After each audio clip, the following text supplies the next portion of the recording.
Wah, nyamuk juga ini Bawaslu ya karena ya. Ya ini strategi kehumasan. Oke, Iya. ya, ya, Nah, boleh ya. semuanya harus di ini Iya, program program ya. bagaimana Bawaslu lebih dikenal di masyarakat. Wah, Nah, itu. melalui kopi ini. Iya.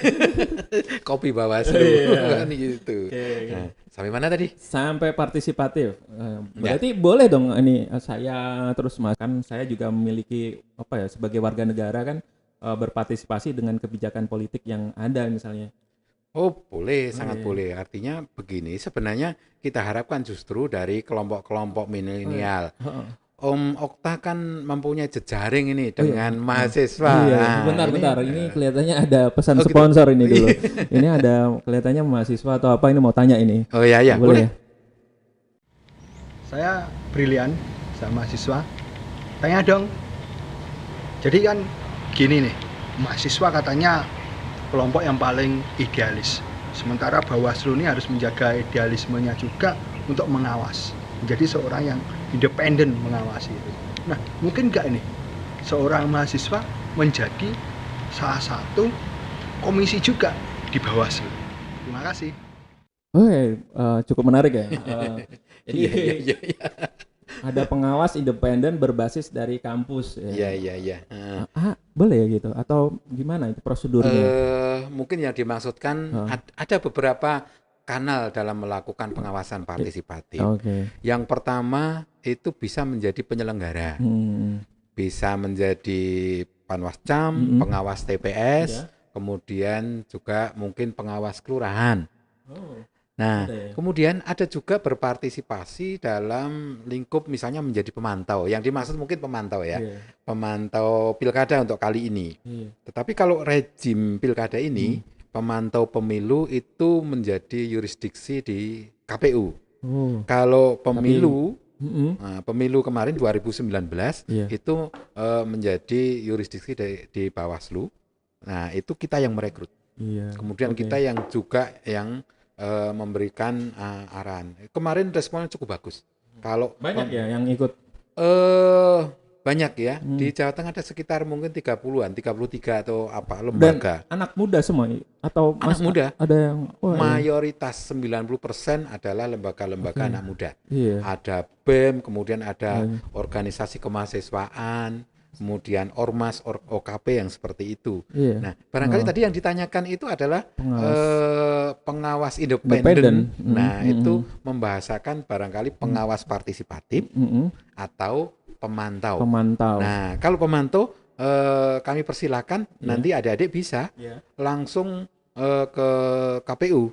Ke KPU nanti karena ini pilkada ya. Karena pilkada. Jadi ke KPU nanti bisa tanya syaratnya seperti apa, prosesnya seperti apa. Tetapi kalau menjadi pengawas partisipatif cukuplah dengan kita nanti banyak diskusi dengan kita. Wah, berarti anak muda sekarang itu sangat berpartisipasi ya dalam politik. Oh, baik. Ini saya lanjutkan tadi ya. Iya. Terkait apa kegiatan Bawaslu misalnya. Kemarin juga kita melaksanakan yang namanya SKPP daring. Oh. Sekolah Kader Pengawas Partisipatif secara daring. Oh, itu nggak sama apa? Nggak sekolah aja yang daring ya. Bawaslu juga daring semua ya. Iya, masa cuma Pak dosen aja yang bisa daring. Nah, SKPP daring itu kemarin di Kota Surakarta ini ada 30-an lah ya. 30-an yang lolos. Jadi seluruh Indonesia mungkin sekitar 12 ribuan. Kalau Jawa Tengah itu ada sekitar 2 ribuan. Nah, 2 ribuan orang ya. 2 ribuan orang seluruh Jawa Tengah. Di Kota Solo ada 33 atau 30 yang kemarin lolos. Nah, ini yang kemudian kita bentuk akan kita tindak lanjuti sebagai kader pengawas partisipatif. Kadernya. Wah, gitu. menarik juga ya berarti ya. Oke, ada lagi nih pesan sponsor ya. Dari adik-adik kelihatannya ini. Iya, mahasiswanya jangan-jangan ya. Ya, siapa tahu nih, saya coba lihat dulu cakep apa enggak ya. Iya, boleh. Halo, nama saya Muhammad Arif Oksya, saya sekarang mahasiswa tingkat akhir. Tanya dong, jadi saya merasa selama ini ada pelanggaran tentang pemilu kada, tapi saya ragu, apa itu pelanggaran bukan ya? Terima kasih.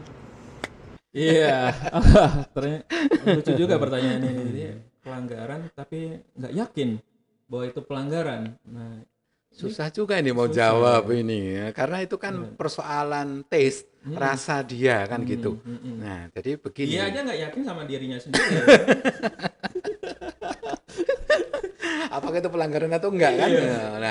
Nah ini profil adik gimana ini? Kalau ke Bawaslu harus adik kita ini perlu nih. Berarti ini adalah tipologi mahasiswa yang mempunyai keinginan yang tinggi nih. Ini calon kader pengawas yang bagus ini. Silakan datang ke Bawaslu Dek, nanti kita banyak diskusi. Bagaimana nanti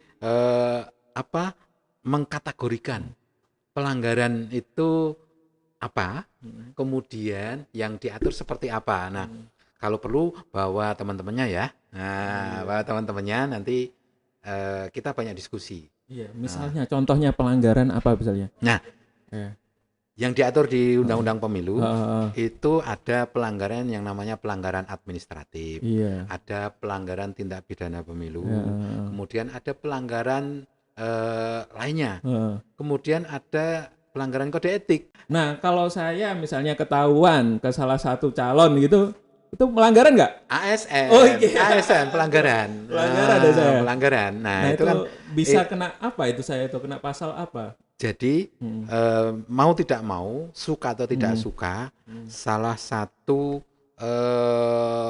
komponen masyarakat yang cukup strategis itu adalah ASN. Karena dia mengakar dari atas sampai bawah, di masyarakat juga biasanya posisi status sosial yang lumayan, status sosialnya jadi contoh tinggi dan sebagainya. Nah, ketika ini ASN sudah tidak netral lagi, maka ini berpotensi akan menarik ke yang lain untuk tidak netral juga gitu. Oh iya, berarti kan dalam struktur sosial ASN ini menempati posisi strategis ya. Iya. Dan kemudian dia bisa kemudian menggerakkan atau memobilisasi ya. Betul.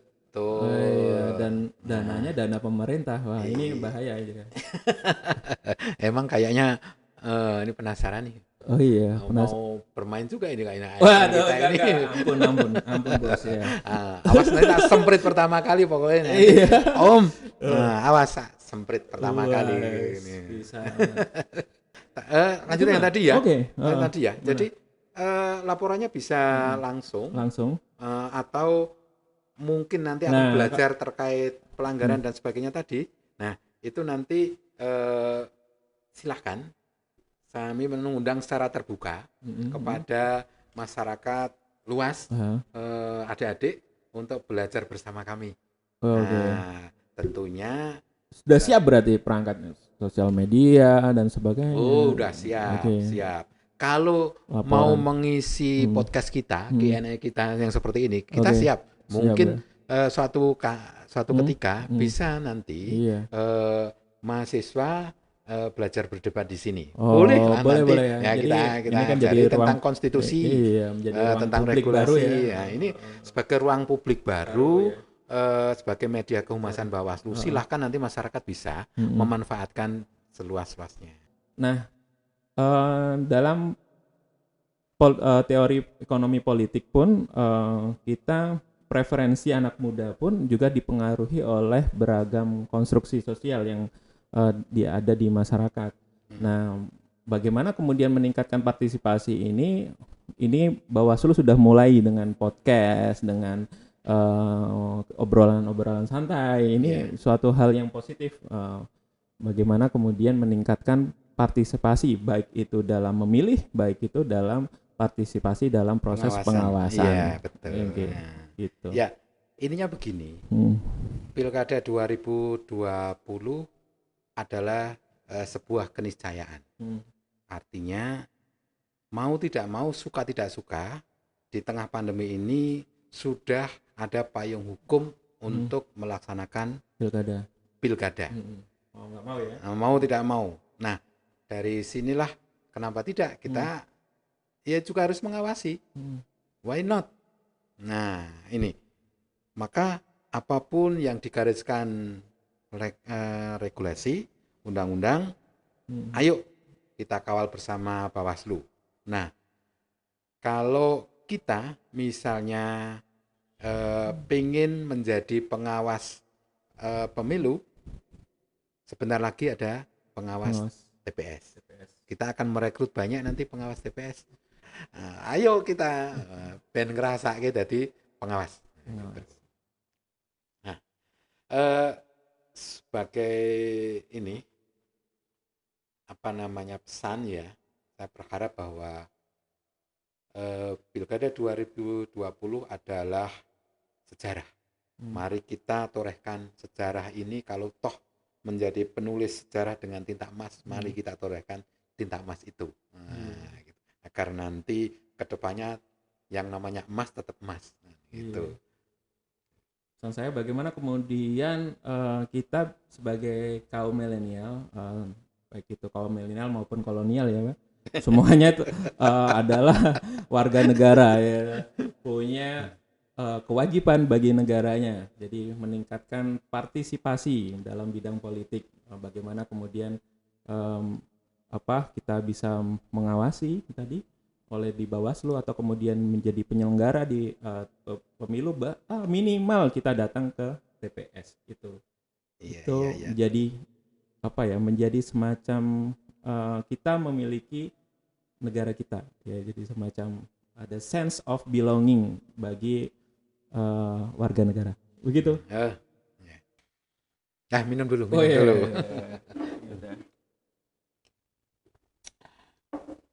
Alhamdulillah. Nuknya cantik, boleh dibawa pulang nih. Oh, boleh. Boleh, itu sebagai gift kok. By the way, Bawaslu menyampaikan terima kasih sekali. Siap. Atas kehadiran Mas Okta.